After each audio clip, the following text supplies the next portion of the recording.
Hello everyone. Before we start, make sure to like and subscribe to the channel and leave a comment with where you're from and what time you're watching. That way, YouTube will keep showing you stories just like this one. Now, let's begin.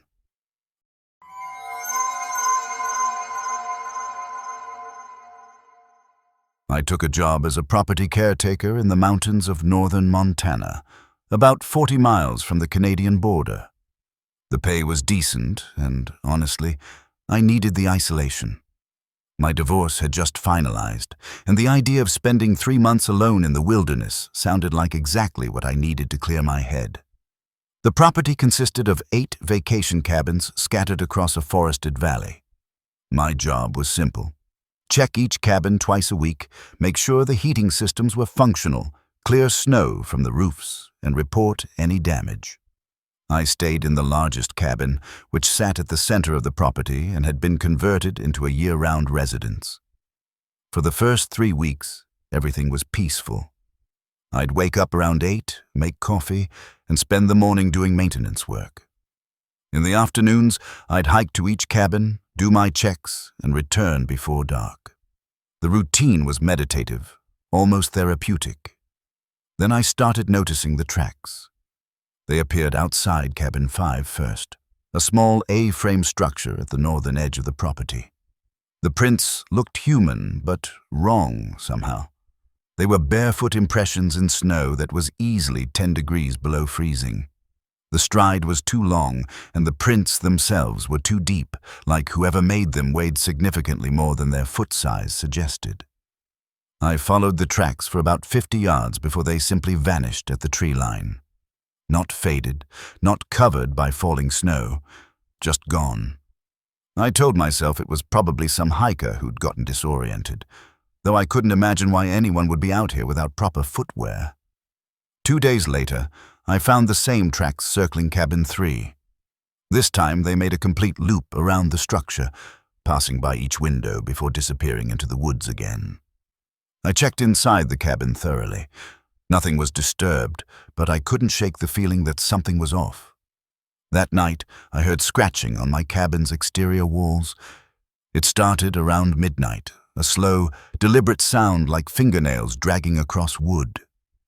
I grabbed my flashlight and shotgun, then stepped outside into the freezing darkness. The scratching stopped immediately. I swept my flashlight across the tree line, seeing nothing but pine trees and shadows. The snow around my cabin was undisturbed except for my own footprints from earlier that day. I stood there for nearly 20 minutes, breath-forming clouds in the frigid air, before finally going back inside. I didn't sleep the rest of that night. The following morning, I discovered fresh scratches on the cabin's western wall. They were deep, gouged into the wood in long parallel lines, 4 lines like claw marks, except they were spaced too far apart to be from any animal I knew. I tried calling the property owner, but the satellite phone had stopped working. The display showed full battery and signal, but every call ended in static. I considered hiking out to the main road, but that was a full day's journey in good weather, and a storm was rolling in. For 3 days, the storm kept me confined to my cabin. The wind howled like something alive, and snow piled up against the walls until I had to dig myself out each morning just to keep the door functional. I started hearing things in the wind, sounds that almost resembled words, though I could never quite make them out. When the storm finally broke, I discovered that Cabin 7's door was standing wide open. I knew I'd locked it during my last check. The snow inside was undisturbed, no tracks, no signs of forced entry, but in the center of the main room, someone had arranged the furniture into a perfect circle. In the middle of that circle was a photograph. It took me a moment to recognize it because it was old, the colors faded. But it was definitely a picture of my cabin, taken from the tree line. And standing in the cabin's window, barely visible, was a silhouette that looked exactly like me. The photograph had been taken yesterday, during the storm. I was certain of it because I was wearing the same red flannel jacket in the image that I'd worn all week. I packed my essential supplies immediately and prepared to hike out, storm or no storm. But when I opened my cabin door, I found something that made my blood freeze. Footprints in the fresh snow, hundreds of them, all barefoot, all surrounding my cabin in concentric circles. They were perfectly spaced, perfectly uniform, like someone had been walking around my cabin all night while I slept. I followed my usual trail toward the main road, moving as quickly as the deep snow allowed. Every few minutes, I'd glance back, certain I could feel eyes watching me. The forest was absolutely silent. No birds, no wind, just the crunch of my boots in the snow. After about an hour, I heard footsteps behind me. Not crunching through snow like mine, but a soft padding sound, like bare feet on carpet. I spun around, raising my shotgun, but saw nothing. The trail behind me was empty. The footsteps continued, matching my pace exactly. When I walked faster, they walked faster. When I stopped, they stopped, always just behind me, always just out of sight. I started running, abandoning caution, just desperate to reach the main road. My lungs burned in the cold air, and my legs ached from pushing through the deep snow, but I didn't stop. The footsteps stayed with me, never closer, never farther away. When I finally reached the main road, a logging truck happened to be passing. I flagged it down frantically, and the driver, a weathered man in his 60s, took one look at my face and told me to get in without asking questions. As we drove away, I looked back at the trailhead. Standing at the edge of the forest was a figure. It was tall and thin, impossibly thin, and it stood perfectly still as we drove away. Even from that distance, I could tell it was watching me. The driver asked if I was okay, and I just nodded, not trusting my voice. He didn't press for details, and I was grateful for that. I never went back for my belongings. The property owner eventually called the sheriff, who did a welfare check.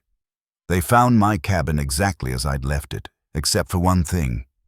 Every photograph I'd had of my family, of my ex-wife, of my old life, they were all arranged in a circle on the floor. And in the center was a new photograph, one I'd never taken, showing the interior of my cabin with a figure standing in the doorway, too tall and too thin to be human.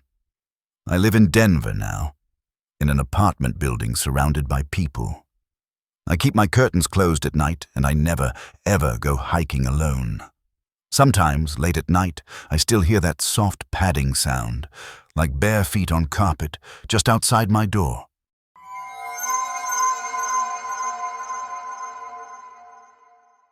I got hired as a temporary archivist for a small county historical society in rural West Virginia. The job posting had been vague, just asking for someone with cataloging experience who didn't mind working alone. The pay was surprisingly good for what seemed like simple filing work, so I applied. The Historical Society was housed in the basement of the old courthouse, a building that dated back to the 1870s. My supervisor, an elderly woman named Mrs. Garrett, showed me around on my first day. The archive consisted of 3 large rooms filled with filing cabinets, boxes of documents, and shelves stacked with leather-bound ledgers. "We need everything digitized and cataloged," Mrs. Garrett explained, her voice echoing in the concrete space. "Start with the oldest materials and work forward. The bathroom is upstairs, and I'll check on you at the end of each day." I asked if anyone else worked down here, and she gave me an odd look. "Not anymore," she said simply, then left me alone. The work was tedious but peaceful. I'd photograph documents, enter descriptions into a database, and file everything according to the system Mrs. Garrett had outlined. The oldest records dated back to the 1850s. Handwritten deeds and birth certificates with fading ink. After about a week, I started noticing something strange. Some documents would be in different places than where I'd left them the day before. At first, I thought I was just misremembering, but then I started marking my place carefully each night. The markers would be moved, sometimes just a few files over, sometimes to completely different boxes. I mentioned it to Mrs. Garrett, suggesting maybe there was a security issue or someone else had access to the archive. She just shook her head. "The door locks automatically when you leave, and I'm the only one with a key besides you. You must be misremembering, dear. But I knew I wasn't wrong. The following week, I found a file that wasn't on any of my inventory lists. It was a thin manila folder, unmarked, containing just 3 documents. The first was a property deed from 1923. The second was a death certificate from 1924. The third was a handwritten letter, undated, that made my skin crawl. The letter was addressed to the next one and written in an old-fashioned script. I checked the death certificate more carefully. The property deed was for this very courthouse. That afternoon, I decided to do some research. The local library had newspapers on microfilm, and I found Eleanor Price's obituary easily enough. She'd been the county clerk and had died in 1924 when a filing cabinet in the courthouse basement had fallen on her. The article mentioned she'd been working alone late at night, organizing historical records. I was working in the same room where she'd died. That night, I stayed late, telling myself I was just trying to make a deadline. M. At 2:58, the temperature in the archive dropped noticeably. My breath started fogging in the air, and the overhead lights flickered once, twice, then stabilized. At exactly 3:00, I heard the sound of filing cabinet drawers opening. Not one, but several, the metallic slide and click echoing through the rooms. I stood up slowly, my heart pounding, and walked toward the sound. In the middle room, 4 filing cabinets stood open. The documents inside were rearranged, organized differently than how I'd left them. As I watched, papers began sliding out of folders by themselves, drifting to the floor like autumn leaves. Then I saw her. She was standing in the corner, partially transparent, dressed in clothing from the 1920s. Her face was turned toward the filing cabinets, and she was moving her hands as if organizing invisible documents. She didn't seem to notice me at all. I stood frozen, watching as she went through the motions of her old work. After about 5 minutes, she faded away completely, and the temperature returned to normal. The filing cabinets remained open, the papers scattered across the floor. I spent the next hour cleaning up and reorganizing everything. In the morning, I told Mrs. Garrett I was quitting, making up an excuse about a family emergency. She just nodded sadly, like she'd expected it. "You lasted longer than most," she said. "The previous archivist quit after 3 days." I asked. She looked at me with tired eyes. "Would you have believed me?" She was right, of course. I wouldn't have. As I was leaving, she handed me a small envelope. Inside was a photograph, old and faded. It showed a young woman standing in the courthouse basement, surrounded by filing cabinets. She was smiling at the camera, unaware that in less than a year, this room would become her grave. On the back of the photograph, someone had written, "Eleanor Price, County Clerk, 1923. I still have that photograph. Sometimes I wonder if she's still down there in that basement, eternally organizing records that no one will ever read, trapped in the moment before the filing cabinet fell, before everything ended. I work in a modern office building now, all glass and steel, nothing older than 10 years, but sometimes, late at night, when I'm alone at my desk, I hear the sound of filing cabinet drawers opening and closing, that distinctive metallic slide. And I remember Eleanor Price, who loved her work so much that not even death could make her leave.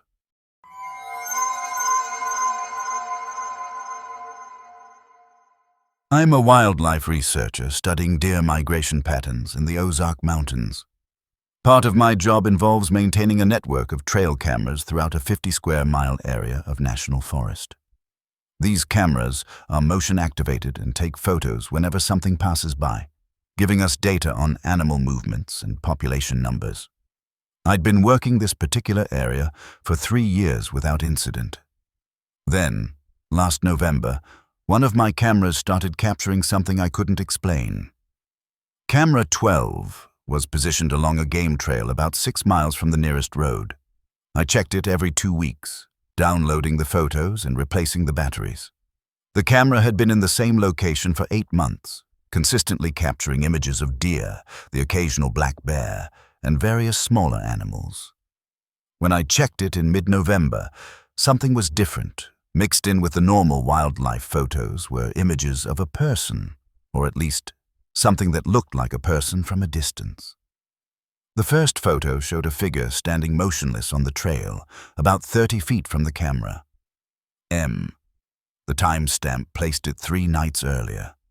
The figure was tall and thin, wearing what looked like dark clothing, but the details were unclear in the camera's night vision. The second photo, taken 40 seconds later, showed the figure closer. It had moved down the trail toward the camera with unnatural speed. In the infrared light, I could see its face was wrong somehow, the proportions off, though I couldn't quite pinpoint why. The third photo, taken 20 seconds after that, showed the figure standing directly in front of the camera, close enough that the flash had whited out most of the image. But I could see its hand, if you could call it that, reaching toward the lens. After that, nothing. The camera went back to capturing normal wildlife photos as if nothing had happened. I assumed it was a hiker, though the hour was strange and the speed of movement didn't make sense. But the Ozarks attract all kinds of people, some of them not particularly concerned with normal hiking schedules. 2 weeks later, I returned to check camera 12 again. The SD card was filled to capacity, which was unusual. Most cameras captured maybe 100 photos between checks. This one had over 800. When I reviewed the images, my blood ran cold. Every single photo, starting from the day after my last visit, showed the same figure. It appeared every night at almost exactly the same time, always moving down the trail toward the camera. But here's what made my hands shake. Each night, it got closer to the camera before disappearing. The first night, it was 30 feet away. The second night, 20 feet. The third night, 15 feet. The progression continued, night after night, the figure creeping closer in each sequence. The photos from the most recent night showed it standing inches from the camera lens. And in those final images, I could see its face clearly for the first time. It wasn't human. The eyes were too large and set too far apart. The mouth was too wide, stretching almost from ear to ear. And the smile, God, that smile looked like something that had learned how to smile by reading a description but had never actually seen it done. I pulled the camera immediately, planning to relocate it. But when I turned to leave, I noticed something that made me stop dead in my tracks. Fresh footprints in the soft mud, leading away from the camera location. They were shaped like human feet, but longer, with toes that seemed to extend into points. And they were heading in the same direction I needed to go to reach my truck. I decided to take a different route back, even though it added 2 hours to my hike. As I walked, I kept glancing behind me, certain I could feel something watching. The forest was absolutely silent, no birds, no insects, nothing but my own footsteps and rapid breathing. When I finally reached my truck, I found something wedged under the windshield wiper. It was a printout of one of the trail camera photos, the one showing the figure's face up close. But this wasn't one of my photos. The angle was different. This photo had been taken from behind the figure, showing the back of its head as it looked at my camera. Someone or something had been photographing the photographer. I reported everything to my supervisor, leaving out the more disturbing details and focusing on possible vandalism. He agreed to let me relocate my cameras to a different area. I spent the next week moving all my equipment to a new research site about 15 miles away. For a month, everything was normal. Then, camera 8 in the new location started capturing the same figure. Same progression, starting far away and getting closer each night. But this time, there was something else in the photos. In the background, barely visible in several images, was my truck. The figure had been photographing from my new research site, but the photos showed my truck parked at locations I'd visited days earlier. It wasn't just following me at the cameras, it was following me everywhere. I quit my job the next day, told my supervisor I'd gotten a better offer out of state, packed up my apartment, and moved to Phoenix. I chose Phoenix specifically because it's about as far from dense forest as you can get in the continental United States. That was 4 months ago.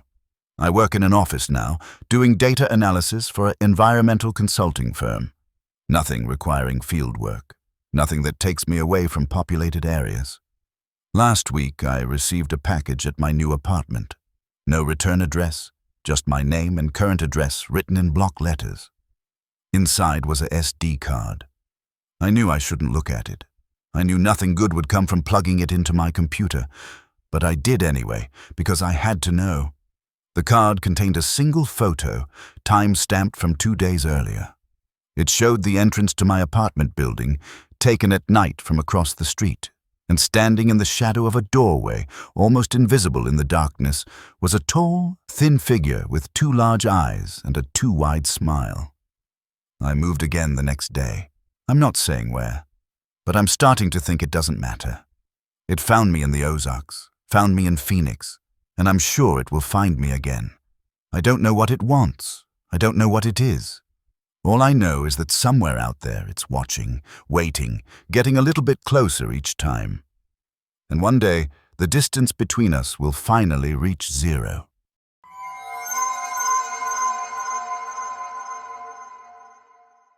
I worked as a security guard at a newly constructed storage facility on the outskirts of Tulsa. The place was massive. 5 stories of climate-controlled units ranging from small lockers to spaces large enough to park a car. ME, 5 nights a week, and for the first month, it was the easiest job I'd ever had.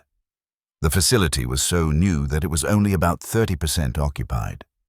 Most nights, I'd see maybe 1 or 2 customers coming in late to access their units, but usually I was completely alone.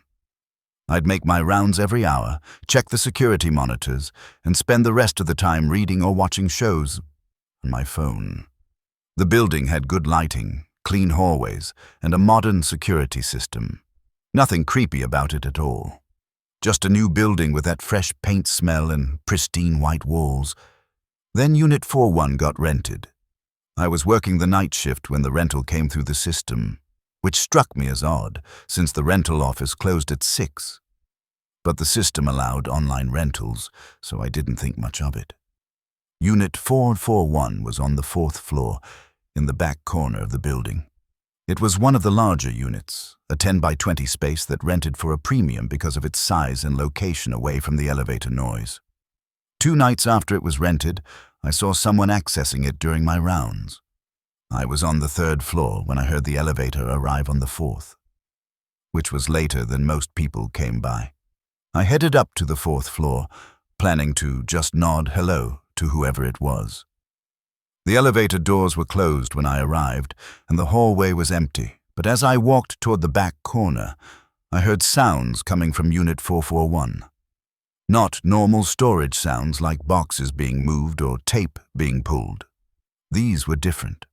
A rhythmic thumping, like something heavy being dragged back and forth across the concrete floor, and underneath that, a sound I couldn't quite identify, something wet and organic. I knocked on the unit's door. The sound stopped immediately. I waited for maybe 30 seconds, then knocked again and identified myself as security. No response. The unit was completely silent. I checked my master list and saw that Unit 441 had been rented to someone named J. Hess. No phone number on file, just an email address. I made a note to mention it to the day manager, then continued my rounds. The next night, the same thing happened.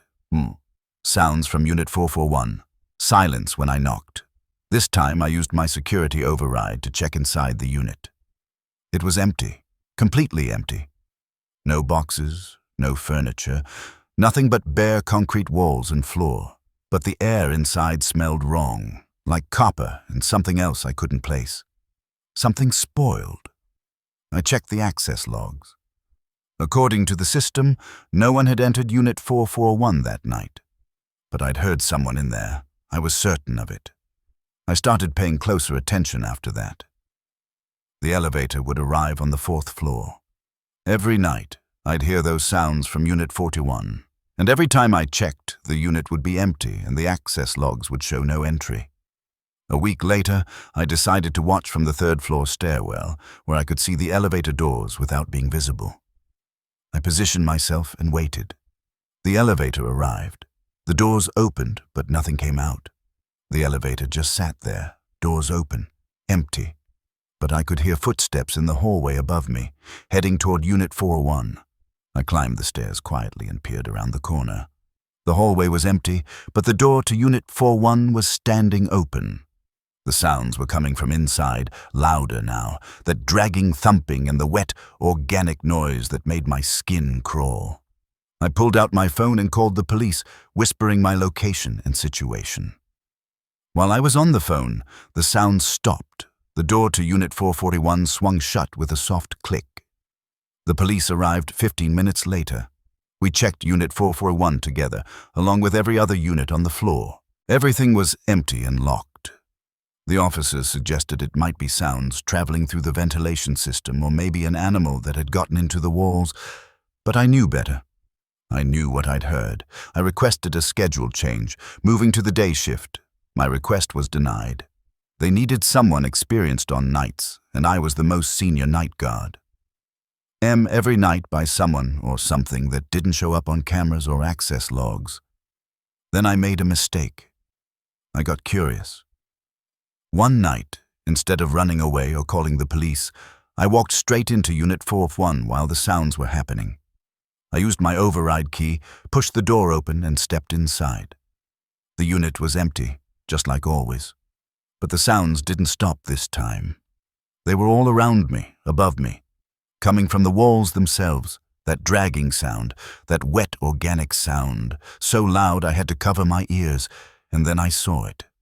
On the back wall, previously bare concrete, something was appearing, like an image developing on photograph paper, a dark stain spreading across the white surface. It looked like a doorway, or the outline of one, drawn in something dark and wet. As I watched, paralyzed, the outline began to bulge outward, as if something on the other side was pushing against it. I ran. Didn't close the door, didn't stop to look back. Just ran for the stairs and kept running until I reached my security desk on the first floor. I locked myself in the office and watched the monitors until sunrise. On the fourth floor camera, I could see the door to Unit 441 standing open. But the camera couldn't see inside the unit, just that open doorway leading into darkness. Something moved in that doorway. Just a shadow. There and gone, but it was too tall for a person and moved wrong, jerky and disjointed like a puppet on strings. The door swung shut. Everything went quiet. I quit as soon as the day manager arrived. Didn't give 2 weeks' notice, didn't ask for a reference, just turned in my keys and uniform and left. The manager tried to convince me to stay, offering a raise, but I told him there wasn't enough money in the world. I heard later that they had trouble keeping night security after I left. People would work 1 or 2 shifts and quit without explanation. And using cameras for overnight security. But here's the thing that keeps me awake at night. I drove past that storage facility last week, just out of morbid curiosity.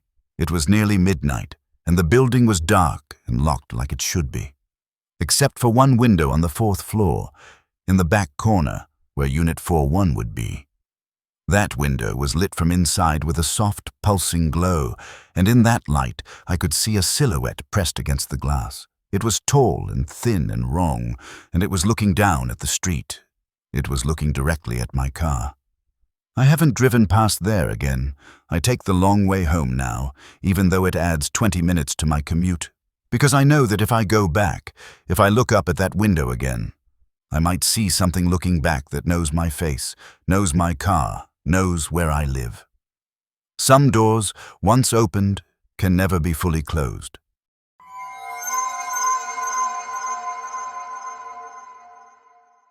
I found the apartment listing on Craigslist in early October. I'd just started graduate school in Portland and needed something cheap near campus. The price was suspiciously low for Portland, but I was desperate. The current tenant, a woman named Sarah, seemed normal enough when we met. She was maybe 30, worked from home doing something with graphic design, and kept the apartment neat. The place itself was older but clean. A 2-bedroom in a converted house with hardwood floors and high ceilings. The only thing, Sarah said as she showed me around, is that the previous roommate left pretty suddenly, didn't even pack all her stuff. She gestured to several cardboard boxes stacked in the corner of what would be my room. I asked if it would be okay to move them to storage somewhere, and Sarah nodded quickly, almost eagerly. Actually, yeah, that would be great. I signed the lease that day and moved in a week later. The boxes were gone, and my room was empty except for a bed frame and a dresser that Sarah said I could use. Everything seemed perfect. For the first month, everything was perfect. Sarah was a good roommate, quiet and respectful. We'd chat occasionally in the kitchen, but mostly kept to ourselves. I was busy with grad school, and she was busy with work. It was ideal. Then I started having the dreams. They always started the same way. I'd wake up in my room, except it wasn't quite right. The furniture was rearranged, and there were posters on the walls that I didn't recognize. There was someone else in the room with me, a woman sitting at the desk with her back to me. She never turned around, just sat there, completely still. In the dream, I'd try to speak to her, but no sound would come out. I'd try to move, but I was paralyzed. All I could do was watch her sitting there, motionless, while a feeling of absolute dread washed over me. I'd wake up gasping, drenched in sweat, and the room would be normal again. Just a dream, I'd tell myself. Just stress from school. But the dreams came every night, and they started getting more detailed. I began to see things in the dream room that I didn't remember from waking life.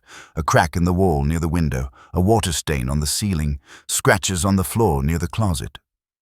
One morning, I checked for those details in real life.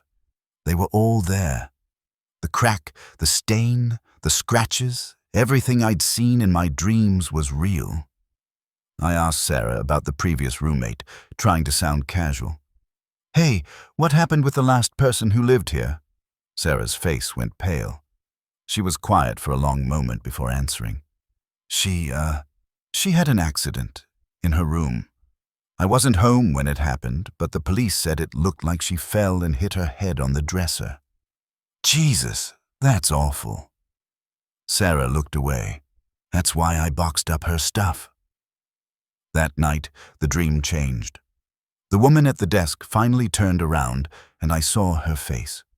She was young, maybe mid-20s, with long dark hair and pale skin.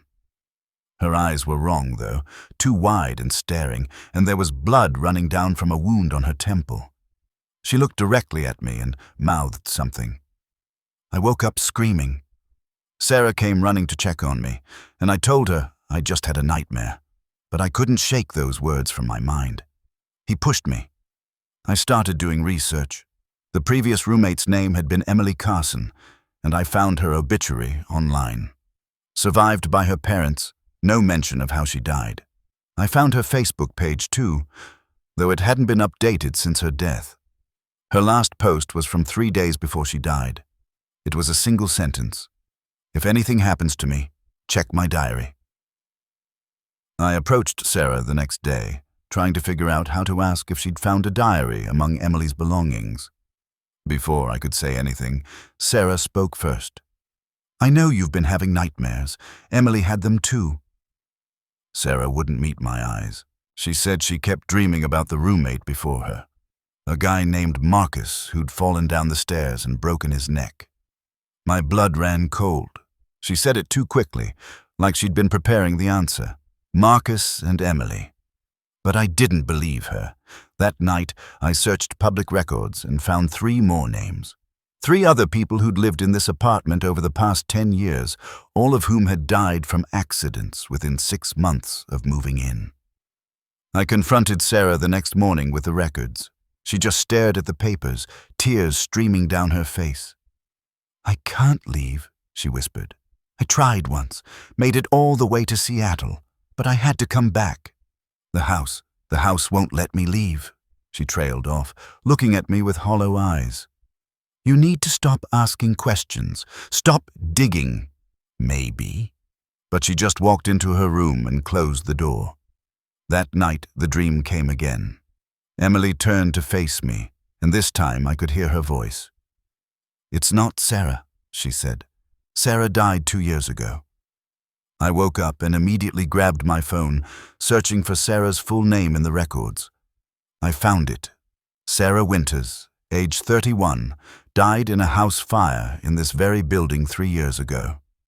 The woman I'd been living with, the woman who'd shown me the apartment and collected my rent, couldn't be Sarah Winters.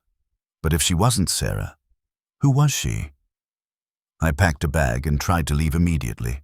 But when I opened my bedroom door, Sarah was standing in the hallway, except it wasn't Sarah anymore.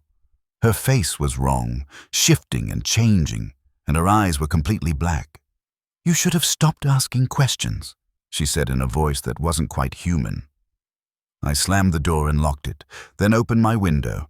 I was on the second floor, but I didn't care. I jumped, landing hard on the grass below and spraining my ankle in the process. I limped to my car and drove straight to the police station. I told them everything, about the deaths, about Sarah not being who she said she was, about the thing in the apartment that wore human faces. They sent officers to check it out. The apartment was empty. No sign of Sarah, no sign that anyone had been living there at all. My room was bare, my furniture gone, like I'd never been there. The landlord, when they contacted him, had no record of me or anyone named Sarah Winters ever renting the apartment.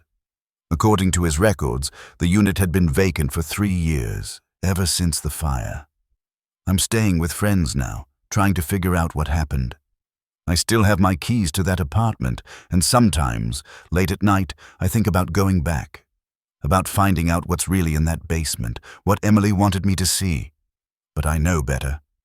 Some questions are better left unanswered. Some doors should stay closed, though I still have the dreams.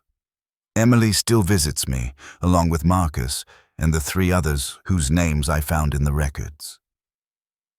I don't know what it is. I don't know how many faces it can wear or how far its reach extends. All I know is that I check every apartment's history now before I even consider moving in. And I never, ever answer Craigslist ads with suspiciously low rent. Because sometimes the price is low for a reason, and that reason isn't one you want to discover.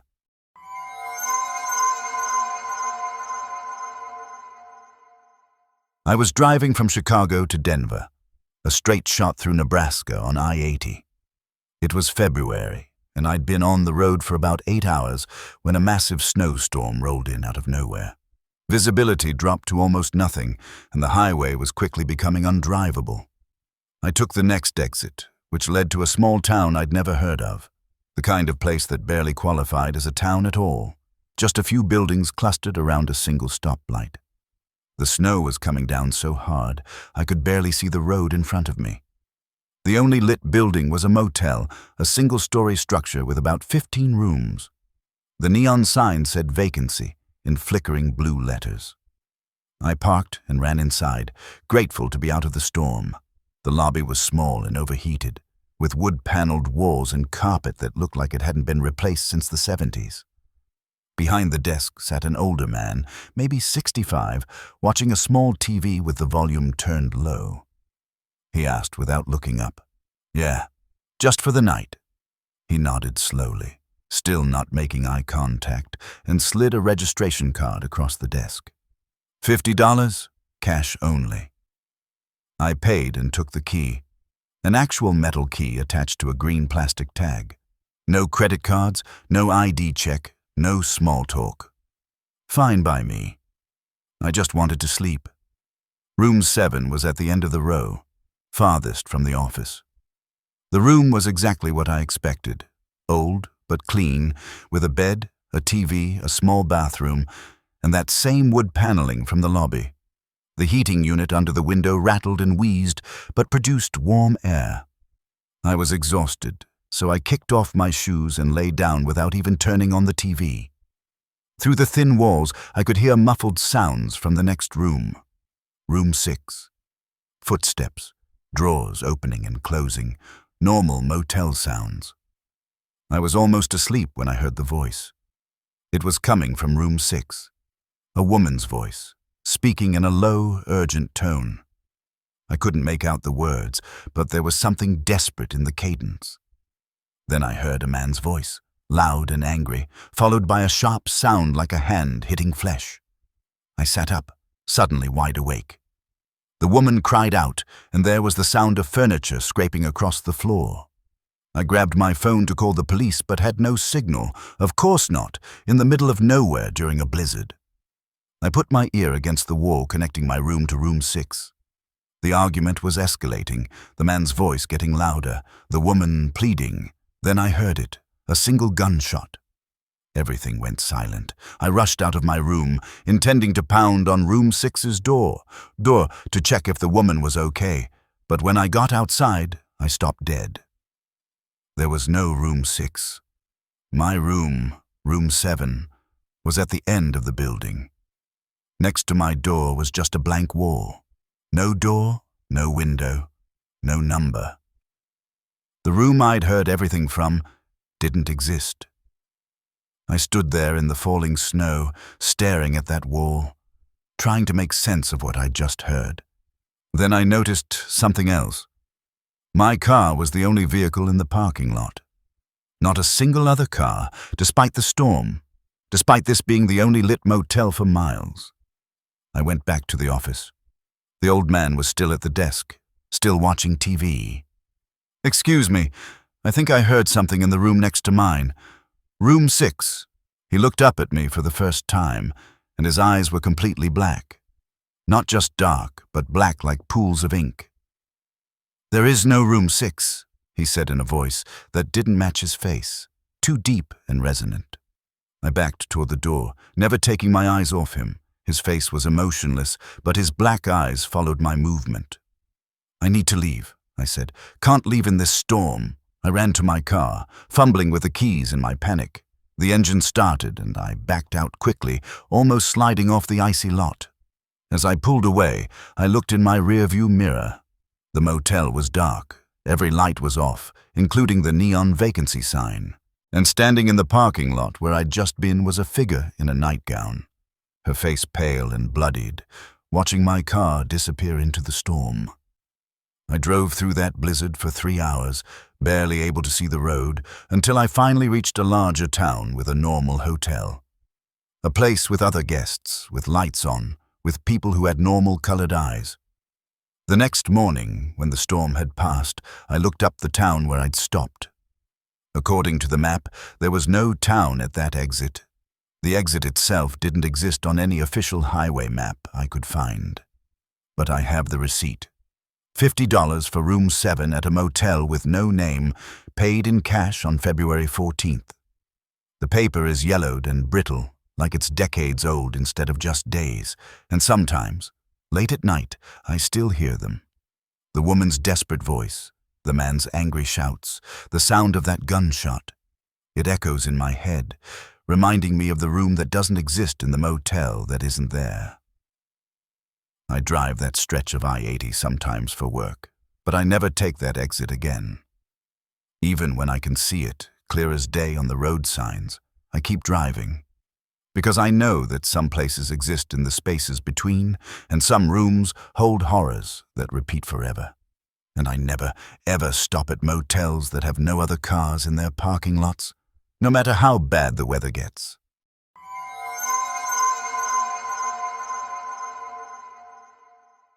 I worked as a wildfire lookout for the Forest Service in Northern California. It's a solitary job, spending weeks alone in a fire tower scanning the horizon for signs of smoke. Most people can't handle the isolation, but I'd always preferred my own company.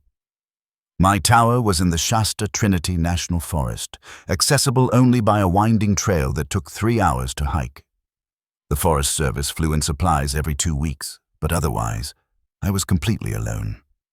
The tower itself was a small cabin mounted on stilts 30 feet above the forest floor, with windows on all sides and a bed, a desk, and a 2-way radio. It was late July when things started getting strange. The fire season had been brutal that year, with multiple blazes burning throughout the state. The air was thick with smoke, and visibility was poor most days. I'd been in the tower for 6 weeks straight, and my replacement was scheduled to arrive in 3 more days. On a Tuesday. The dispatcher, a woman named Karen, sounded stressed. Lookout 7. We've got reports of a fire approximately 5 miles northwest of your position. I scanned the horizon with my binoculars. The sun had just set, and in the fading light, I could see a faint orange glow in the direction she'd indicated. Confirmed. Copy that. Crews are being dispatched. I watched the fire for hours, radioing in updates every 30 minutes. It seemed to be moving away from my tower, following the natural fire breaks and valleys. The crews would have it contained by morning, or so I thought. Around midnight, I saw something that made me grab the radio immediately. Dispatch, this is Lookout 7. I've got a figure walking toward the fire, about half a mile from the burn edge. There was a long pause before Karen responded. Lookout 7? Can you confirm? Confirmed. Single figure, moving steadily toward the burn zone. They're not running or fleeing. I kept my binoculars trained on the figure. Even from this distance, I could tell something was off about their movement. Too smooth, too steady, like they were gliding rather than walking. They walked straight into the flames and disappeared. The radio crackled. Lookout 7. Ground crews are reporting no personnel in that sector. I'm certain. Another pause. Copy that. Firefighting crews will investigate when it's safe to do so. But the fire didn't behave normally after that.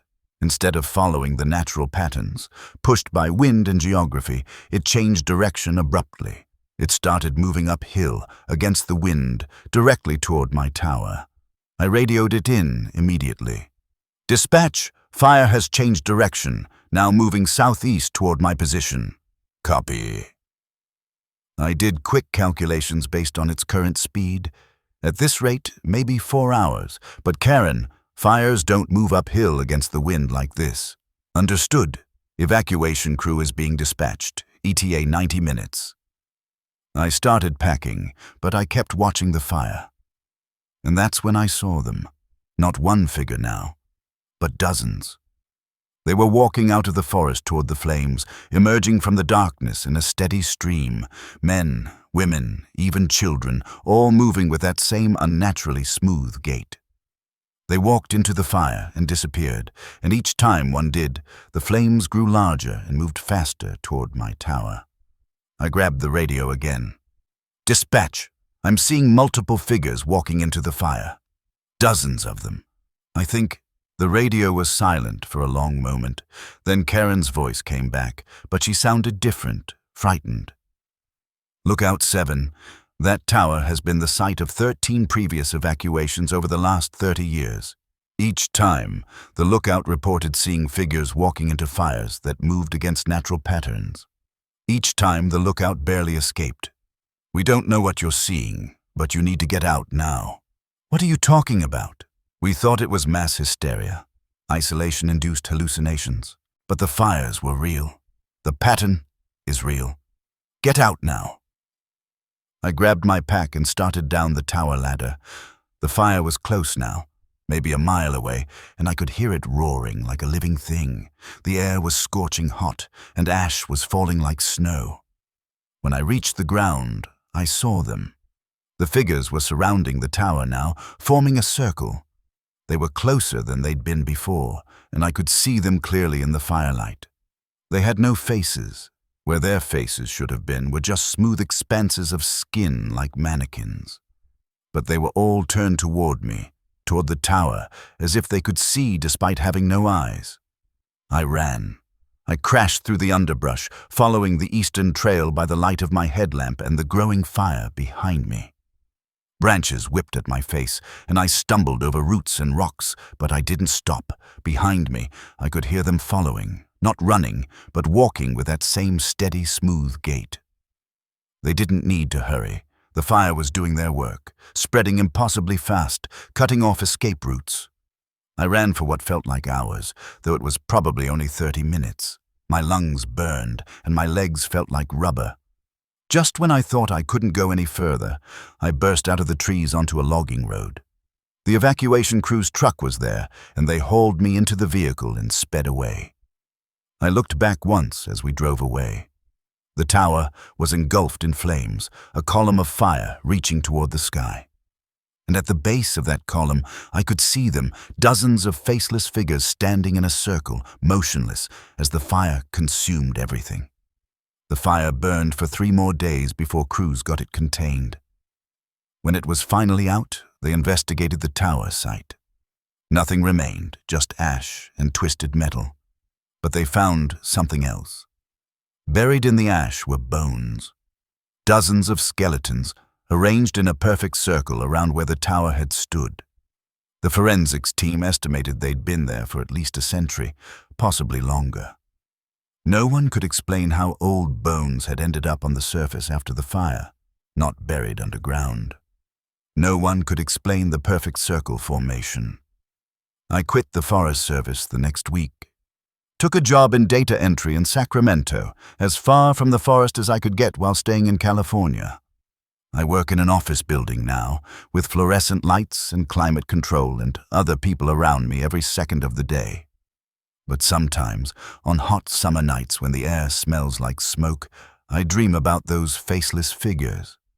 I dream about them walking through cities now, emerging from office buildings and houses, always moving towards some unseen fire. And I wake up checking my face in the mirror, making sure my features are still there, making sure I haven't become one of them, another faceless figure feeding the flames.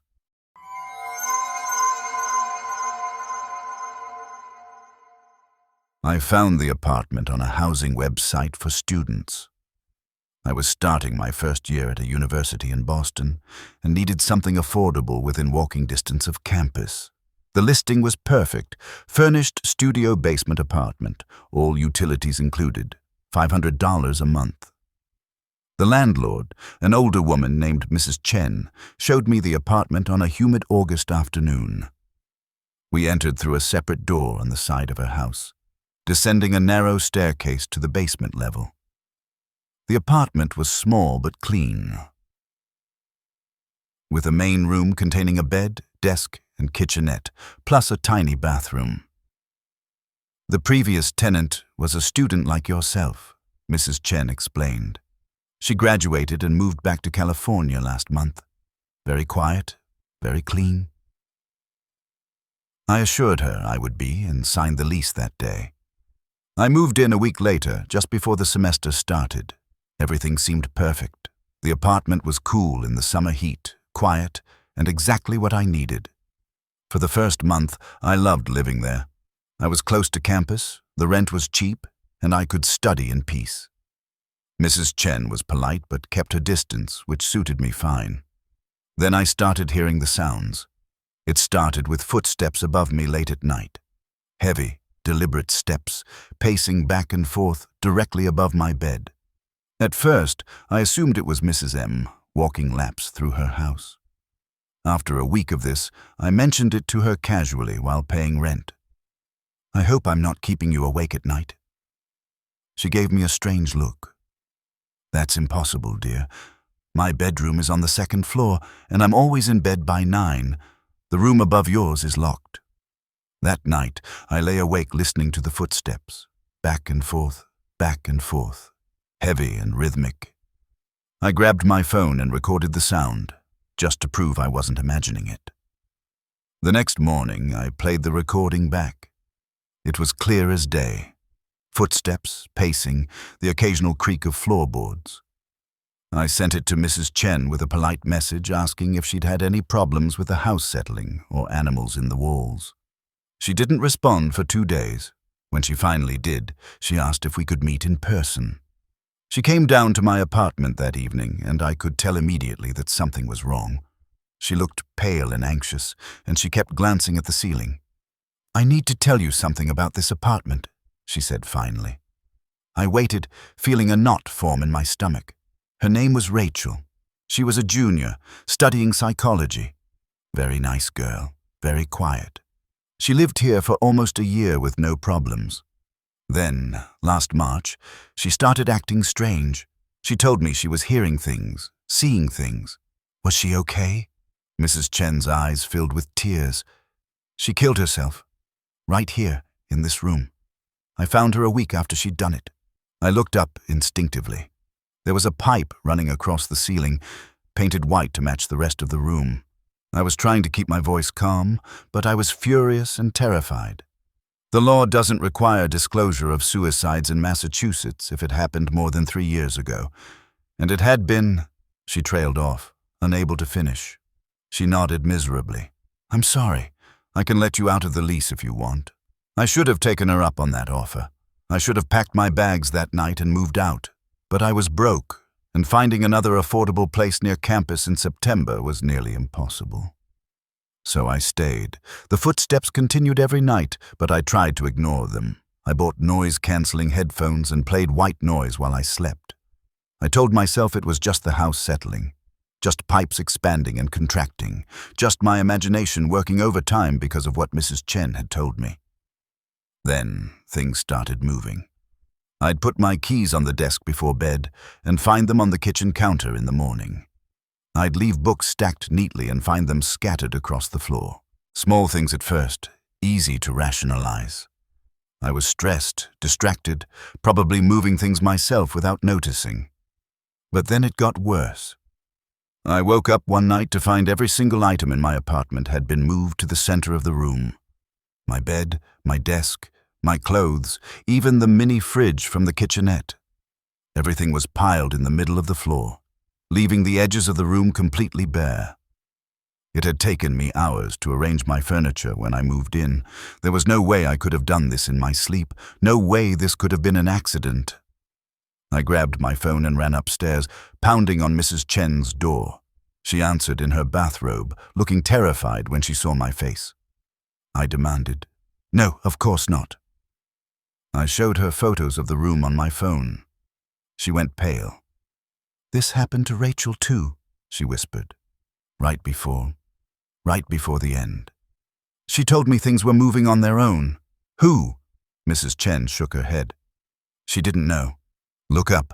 I thought about the pipe on the ceiling, the pipe Rachel had used to hang herself. I thought about the footsteps directly above my room, in a room that was supposedly locked and unused.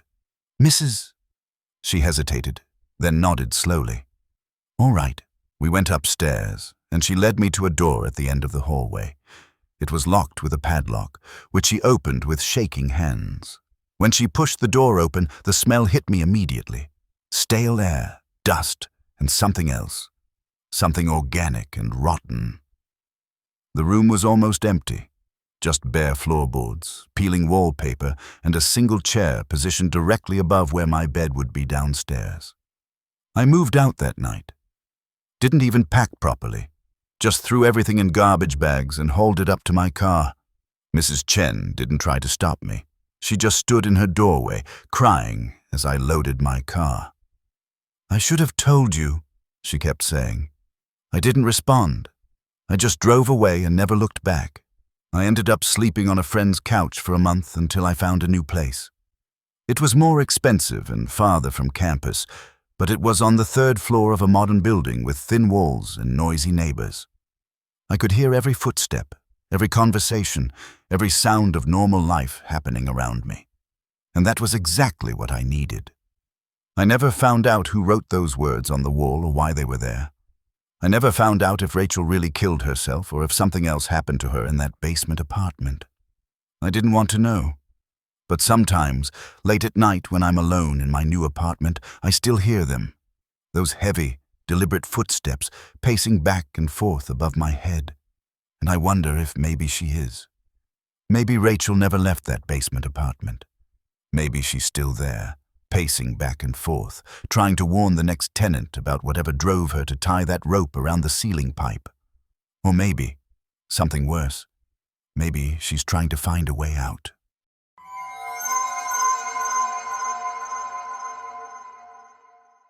I needed furniture for my new apartment, and my budget was basically non-existent. Fresh out of college, working my first real job, trying to make rent in Seattle while paying off student loans.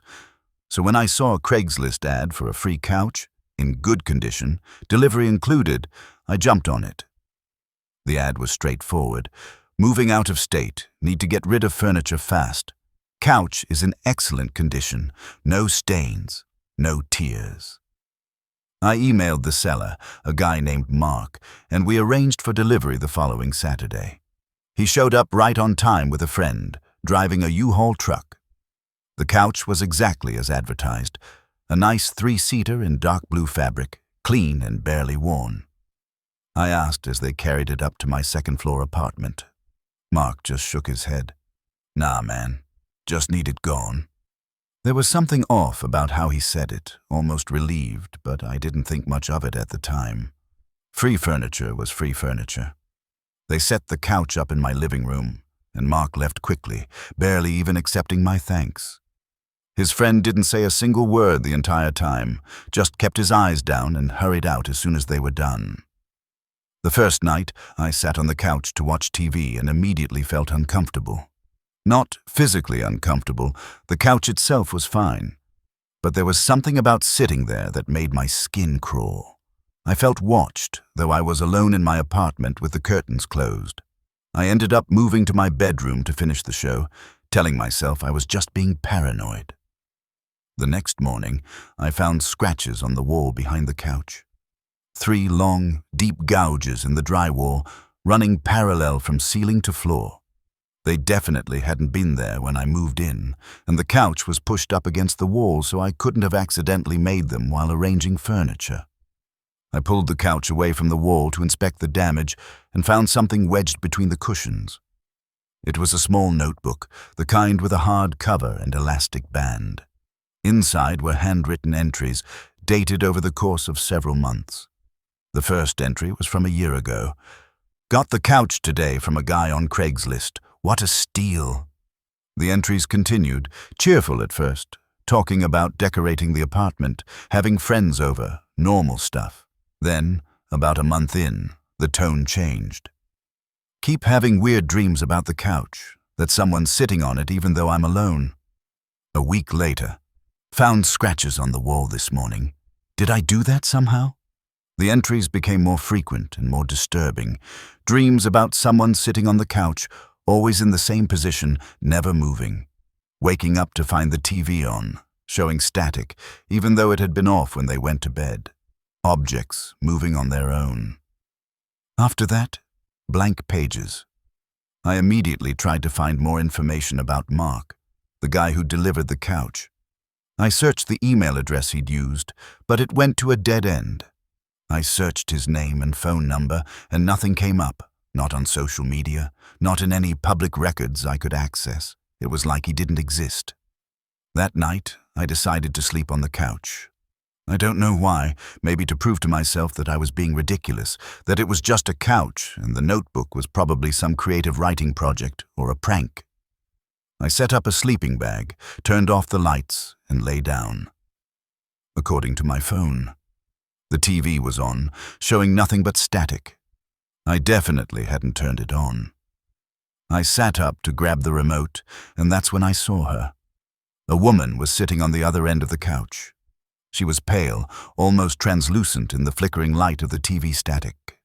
She wasn't looking at me, just staring straight ahead at the screen, completely motionless. I couldn't move, couldn't breathe. I just sat there, frozen, watching her. She never turned her head, never acknowledged my presence. She just sat there, staring, for what felt like hours but was probably only a few minutes. Then she was gone. One moment she was there, solid enough that I could see the fabric of the couch through her. And the next moment there was just empty space. I grabbed my phone and ran to my bedroom, locking the door behind me. I sat up the rest of the night, back against the door, waiting for sunrise. In the morning, I called in sick to work and started researching. I searched every combination of keywords I could think of: Seattle, haunted couch, Craigslist, unexplained deaths. Finally, I found something. A news article from 5 years ago about a woman named Jessica Tran who'd been found dead in her apartment. No signs of foul play, no apparent cause of death.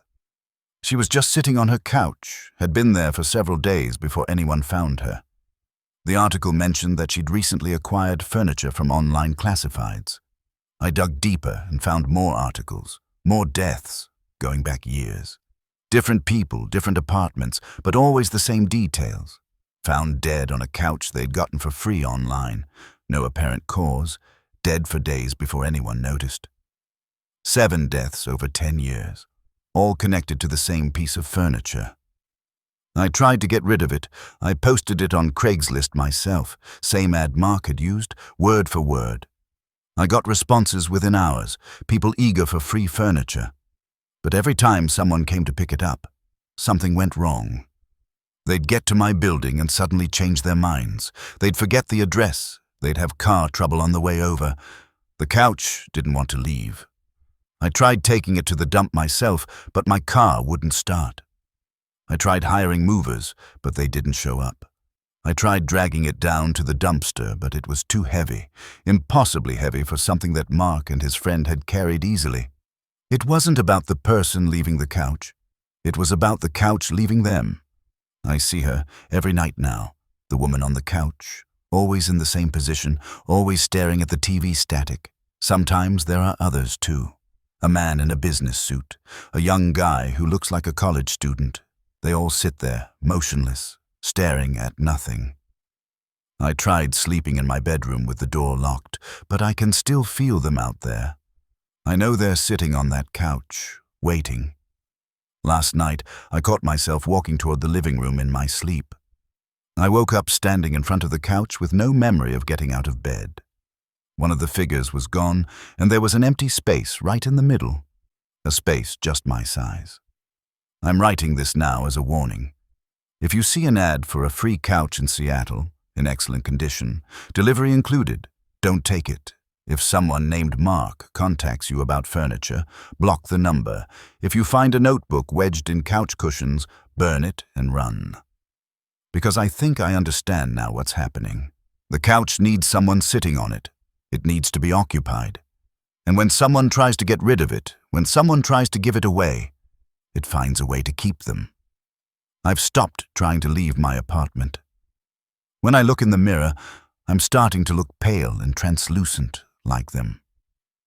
I spend most of my time sitting on the couch now, even though I tell myself I'm going to stand up, going to move, going to leave.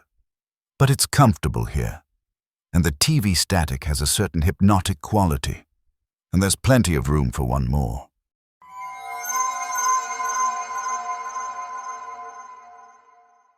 I had to fly to Phoenix for a work conference and needed a rental car to get from the airport to my hotel. The major rental companies were all booked solid. It was a busy conference weekend, so I ended up using a smaller, local company I'd never heard of. They had good reviews online, and the price was right, so I reserved a compact car online. When I arrived at their desk at the Phoenix airport, the clerk was apologetic. "I'm sorry, sir, but we're all out of compact cars." The upgrade was to a dark blue sedan, a few years old, but in good condition. The clerk handed me the keys and pointed me toward the parking garage. "It's in space C-47. I found the car easily enough and threw my bag in the trunk. The interior was clean, though it had that generic rental car smell, air freshener, and Armor All. As I adjusted the mirrors and seat, I noticed something odd. The car had less than 5,000 miles on the odometer, but there were scratches on the driver's side door handle, deep gouges like someone had desperately been trying to get out. I chalked it up to rough previous renters and started the 40-minute drive to my hotel. About 15 minutes into the drive, still on the highway, the GPS started acting strange. It kept trying to reroute me, suggesting I take exits that led away from my hotel. I'd cancel the new route, and within a minute, it would suggest another detour. Finally, I just turned off the GPS and used road signs to navigate. I knew Phoenix fairly well from previous trips, so it wasn't a big deal. That's when the radio started. I hadn't turned it on, but suddenly it crackled to life, tuned to a station that was just static. I reached to turn it off, but the button wouldn't respond. The volume began increasing on its own, the static getting louder and louder until it was almost deafening. Then, through the static, I heard a voice. A woman's voice, desperate and frightened. "Please, you have to help me. I'm in the trunk. He's going to kill me." I nearly swerved off the road. I immediately pulled onto the shoulder, my heart racing. The radio went silent as soon as I stopped, just clicked off on its own. I sat there for a moment, trying to decide what to do. It had to be a prank, right? Some kind of weird radio interference, or maybe a playlist someone had programmed as a joke. But I had to check. I couldn't drive another mile without knowing for sure. I popped the trunk and got out. The Arizona sun was brutal, and heat waves shimmered off the asphalt. I walked around to the back of the car and looked in the trunk. Empty. Just the spare tire and some basic emergency equipment. I stood there, feeling foolish and relieved in equal measure. Just a prank. Just some bizarre technical glitch. I got back in the car and continued driving. The radio stayed off, and the GPS behaved normally when I turned it back on. I made it to the hotel without further incident and tried to forget about the whole thing. The conference was fine. 2 days of presentations, networking events, and mediocre hotel food. I barely thought about the rental car, except when I was using it to drive between the hotel and conference center. On the final night, after the closing dinner, I returned to my hotel room and found a note slid under my door. It wasn't hotel stationery, just a piece of notebook paper with handwriting I didn't recognize. Check the car's history. I looked up the car rental company on my phone and navigated to their website. They didn't list license plates for their vehicles. I tried searching the plate number itself in various databases I had access to through work.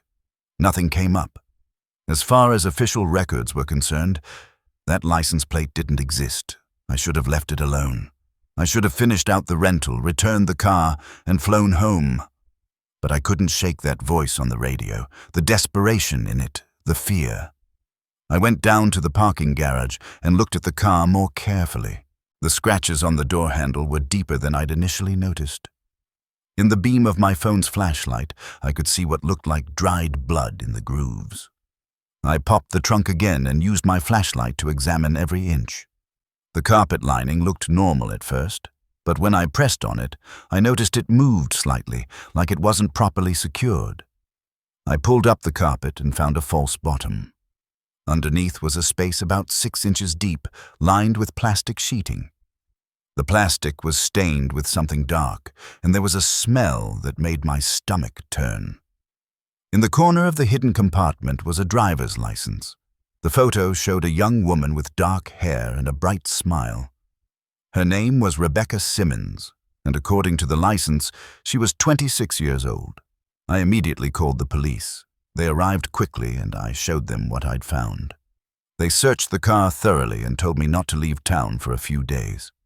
The next morning, a detective came to my hotel. He told me that Rebecca Simmons had been reported missing 4 months ago. She'd last been seen leaving a restaurant after her shift as a waitress.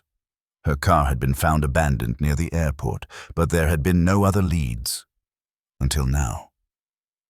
The rental car company claimed they had no record of that vehicle being in their fleet. The VIN had been altered, and the license plate was fake. As far as they knew, I'd rented a completely different car, but I had the keys, I had the receipt, and I had found Rebecca. The investigation took weeks. They eventually traced the car back to a man who worked at the rental company, someone with access to their vehicles who'd been using them for purposes that had nothing to do with customer service. They found evidence linking him to 3 other missing persons cases. Rebecca's body was found in the desert 2 months later. The other 3 have never been found. The man was arrested and charged. The trial is still ongoing.